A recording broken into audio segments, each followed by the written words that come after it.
Yeah, it's like Jack said, I am also a proud GITian. Just two stories before I begin this. I was first asked to present on a concept called next generation networks. So in the process of thinking about that, I decided that, I elevate the presentation to what I call loops, right? That was the concept that we came up with for the next generation network. And in keeping up with the tradition of the presentation, a loop, a cycle, this presentation has gone multiple iterations. And just last night, one of my colleagues told me, you're talking about a non-linear loopy construct and you got a linear presentation, right? So, I had to change this. So, and also the second story is, 25 years ago, life was simpler when we were students, right? We had a yearly system and we would study only the last 15 days, right? So, in keeping up with the tradition, this presentation was worked as late as 8:30 in the morning today, so. So I think most of the time creativity comes in when you're up against the wall. So what is the concept of a loop, right? I think you would have heard, you would have seen loops in many walks of life. Any system with a self-referential component in it.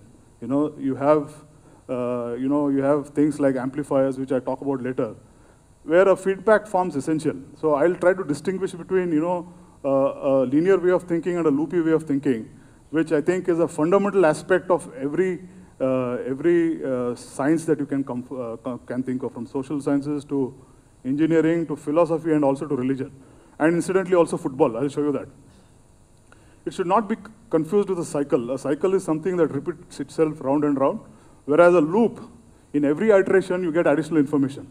So much to an extent that there's this interesting book by Douglas Hofstadter who says that, who coined a concept of a strange loop that actually brings consciousness from inanimate matter, right? And like Jack said, in a loop I'll also show you, there's a lot of teamwork involved, especially from an organizational perspective. Basically, it's something where you try something out, figure out what's working or not working and change and adapt. That's the basic concept, right? So if you look at it, this loop here is you sense, it's a radio that learns that we are designing. It senses, analyzes, reasons about the network, and then adapts in a continuous loop. So loops are everywhere, right? I'll talk about them. They're in music, they're in art, they're in biology, then maths, logic, and even football. So let's talk about a little bit of football. So I know everybody has got different teams that they like, but my favorite team is Spain. The reason is, if you look at it, it's a formation that they play called tiki-taka. It was invented by one of the most underrated footballers of all times, that is Johan Cruyff. He invented two schemes in football. One was total football, and the other one is tiki-taka. In tiki-taka, you play in equilateral triangles. You look at this, it was actually Barcelona players, right? And you wear it on the opposition, and then why is it not a cycle, right? It's because you wear it on the opposition and suddenly one guy goes ahead. So in this scheme of play, there's no Ronaldo, remember. There's this unassuming Iniesta, there is Xavi, small guys, unassuming guys who are just like you and me, right? A Ronaldo usually cannot play this game is what I think. And then, there are loops in music. I'm not musically inclined, but once I started to look at loops as a concept, which is about a week back, I began to see it everywhere. Though I'm not musically inclined, there is, there's this concept in raga music called the aroha and the avroha, where you have a bunch of notes which ascend and descend, right? So that actually forms a loop. So in music, your ears actually like a loopy music. The best part about this is, in literature, Panchatantra is actually a loop. It was coined written 2000 years ago.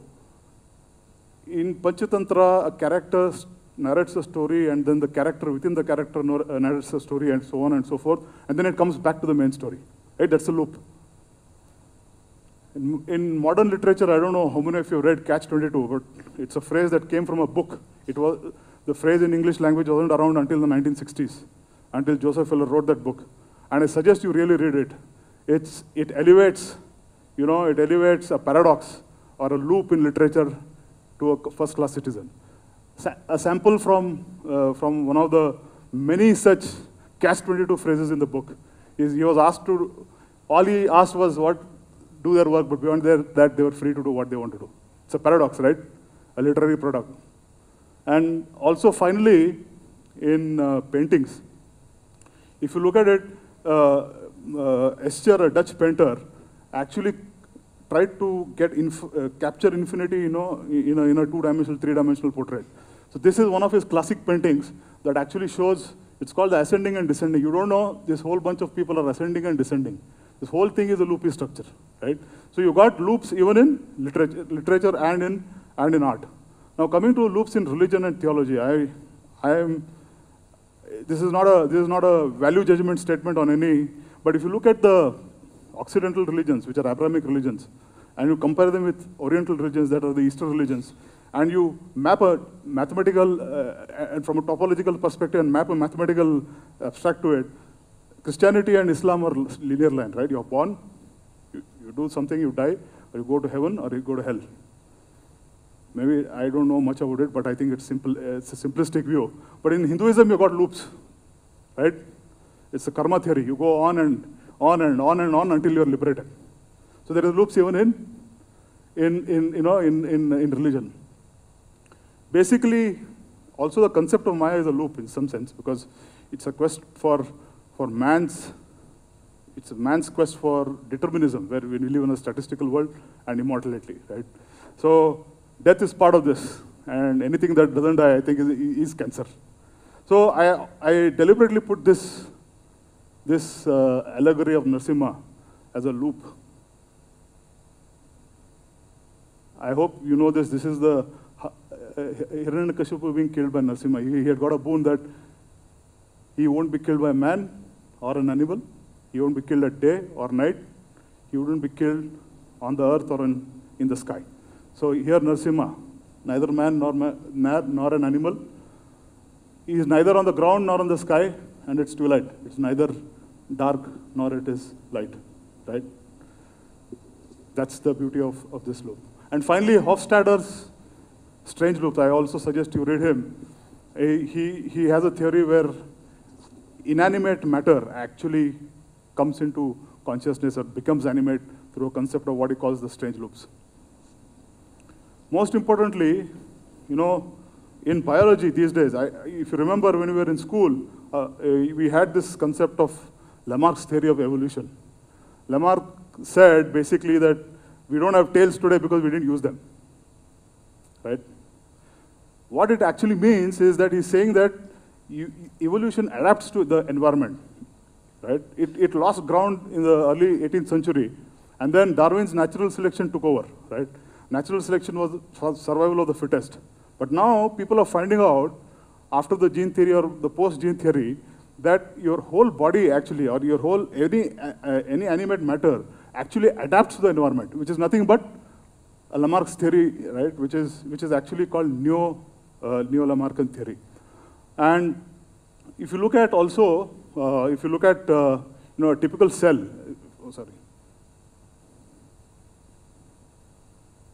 Go back.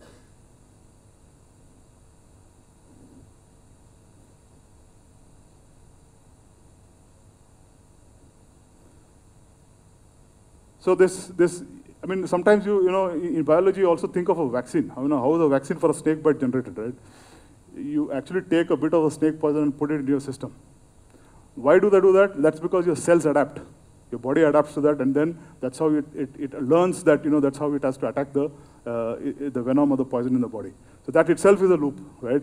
And finally, the fight between Lamarck and to an extent Darwin is what I feel is a fight between whether nature or nurture, right?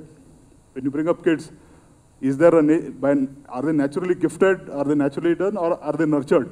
So I believe the loopy theory actually lends itself to nurture, because everything is plastic, everything evolves. Your brain, actually you're not given a brain which is non-plastic. You can evolve the brain, you can become intelligent over a period of time, right? And with that, the first nurture, if you ask me, was actually Abhimanyu, right? he apparently heard how to get into the Chakravyuha inside his mother's womb. So that's another form of a loop. And if you see also, that's how you also get loops in, in a formation for military as well. That's a loop. That's a Chakravyuha there. So coming to loops in engineering, you don't have mobile phones without loops, right? All amplifiers which have negative feedback. You got flip-flops, you got latches. Most importantly, all this big hype about machine learning is all about a concept of a loop. There's a stochastic gradient algorithm that actually learns in each iteration and then delivers, supposedly learns the system, right? I'll also touch upon a bit on, on the loops in physics and maths. Basically, wherever you have a fundamental limitation, you get a loop. The duality of particle duality of light between particle and waves actually results in uncertainty principle, which is actually a loop. It is not a measurement error, right? It's basically when you try to tame the infinite and put it into a finite thing, it becomes a loop. And I'll also narrate a small story on the Hilbert program. That's a loop in mathematics. We had thought about this in the first year of engineering, but somehow we didn't understand it as 18-year-olds. Basically, David Hilbert was a mathematician in the early 20th century. He wanted to mechanize all of mathematics, where he wanted to come up with an algorithm that generates algorithm, right? And there's a whole series of mathematicians who tried to do that until Gödel came in 1931 with his famous undecidability theorem and said that in any formal system, you actually will have some propositions which are true or false, which means it's a loop. So any mathematical system cannot generate a mathematical system. So you have to have insight or something higher order or something in the loop to actually generate this. The other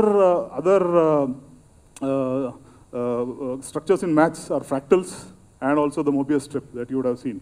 And finally, I come to where there should be loops, and there aren't actually. Most importantly, in learning and education.